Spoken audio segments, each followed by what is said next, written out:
សួស្តីអ្នកនរគ្នាសម្រាប់ពិលដែលនៅក្នុងដៃរបស់ខ្ញុំគឺប្រភេទពិលពាក់ក្បាល HA23 ដែលមាននៅក្នុងស្តុករបស់យើងមានដល់តែ3ពណ៌មានជាមួយនឹងពណ៌ green ជាមួយនឹងពណ៌ blue haze នៅក្នុងដៃរបស់ខ្ញុំគឺជាពណ៌ខ្មៅ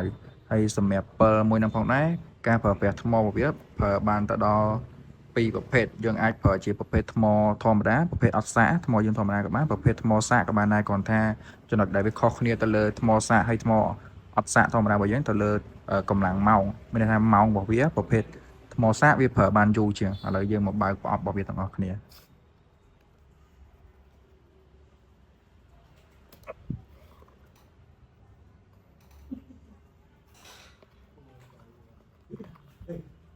េះសម្រាប់ពិលពណ៌ខ្មៅ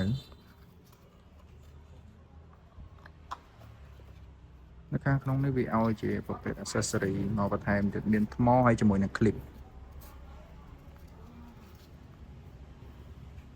នេះប្រភេទថ្មដែលវាថែមឲ្យមិនមែនជាប្រភេទថ្មសាកឯនេះជាប្រភេទថ្មទូទៅធម្មតាដែលគេលក់នៅតាមផ្សារតាមអីយើងអាចប្រើបានហើយប្រភេទនេះគឺជា clip របស់វាយើងអាចគៀបជាមួយនឹងមួកបានប្រភេទហ្នឹងយើងអាចគៀបជាមួយនឹងមួកឬក៏កតាបឬក៏អ្វីដែលយើងចង់គៀបយើងអាចគៀបបានឲ្យតែប្រភេទយើងចង់គៀបយើងដាក់ clip ជាមួយនឹងមួកទៅហើយមួយទៀតប្រភេទនេះ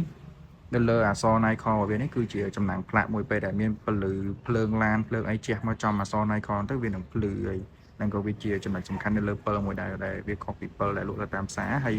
កន្លែងនេះក៏ដូចគ្នាឲ្យតែមានភ្លឺចេះគឺដូចគ្នាគឺវាភ្លឺហើយសម្រាប់ការប្រើប្រាស់ទៅលើ HA15 នេះផងដែរគឺវាងាយស្រួលខ្លាំងផងថាវាដូចខ្ញុំបញ្ជាក់តាំងពីដើមអញ្ចឹងវាប្រើថ្មសាកក៏បានវាប្រើទៅលើថ្មគ្រាប់របស់យើងក៏បានដែរព្រោះយើងចុះព្រៃចុះអីវាងាយស្រួលមែនតើហើយកន្លែងដាក់ថ្មវាគឺនៅកន្លែងនេះអញ្ចឹងយើងគ្រាន់តែបើកវាកន្លែងនេះតិចមកយើងអាចដាក់វាបានដែរនេះកន្លែងដាក់ថ្មវាកន្លែងនេះយើងអាចដាក់នេះវាប្រាប់ថ្ម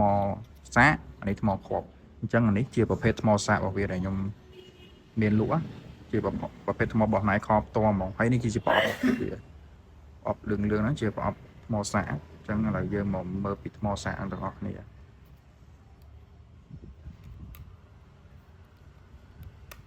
យើងក៏ដាក់វាចូលបែបហ្នឹងទៅ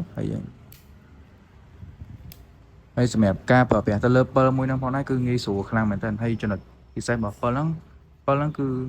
ទម្ងន់វាគឺស្រាលមែនតើពាក់លើក្បាលយូរម៉ោងយូរអីគឺអត់មានឈឺក្បាលទេ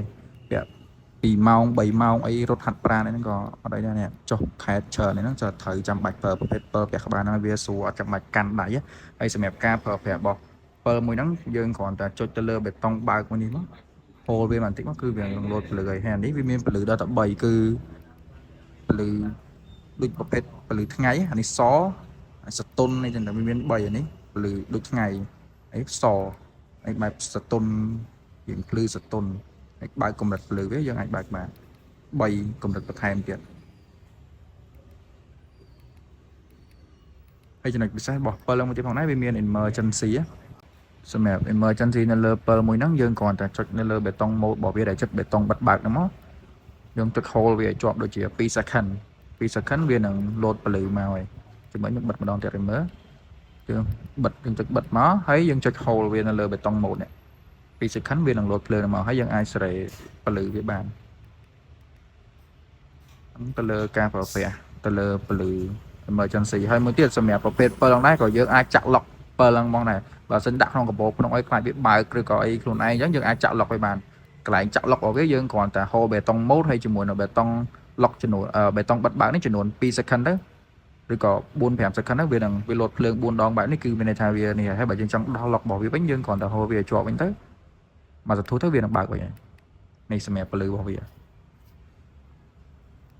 ហើយពិលមួយហ្នឹងផងដែរវាជួយយើងបានច្រើនមែនតើសម្រាប់បងណាដែលចូលចិត្តរត់ហាត់ប្រាណពេលទៀបភ្លឺឬក៏ពេលយប់ពេលអីឬក៏ទៅ camping អីហ្នឹងគឺត្រូវវាជួយយើងបានច្រើនហើយទម្ងន់វាគឺស្រាលខ្លាំងមែនតើត្រឹមតែ52ក្រាមទេបើប្រៀបមួយពិលទូទៅខុសគ្នាលើទម្ងន់ហ្នឹងឆ្ងាយហ្មង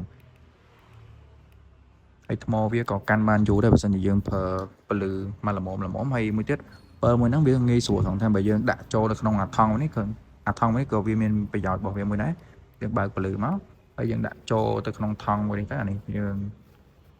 ដាក់ចេះមកវាភ្លឺហើយគាត់ថានេះយើងនៅទីភ្លឺដាក់ក្នុងតង់ឬក៏ក្នុងអីមកវាដូចជាកូនគោមមួយចឹងនៅក្នុងតង់របស់យើងវាភ្លឺក្នុងតង់ឬក៏អីចឹងទៅហ្នឹងអត្ថប្រយោជន៍របស់ ប្រភេទថង់របស់វាមួយហ្នឹង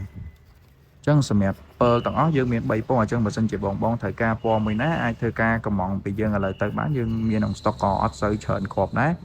បើចាប់អារម្មណ៍អាចកម្មង់ពីឥឡូវបានអរគុណហើយជួបគ្នាវីដេអូក្រោយទៀត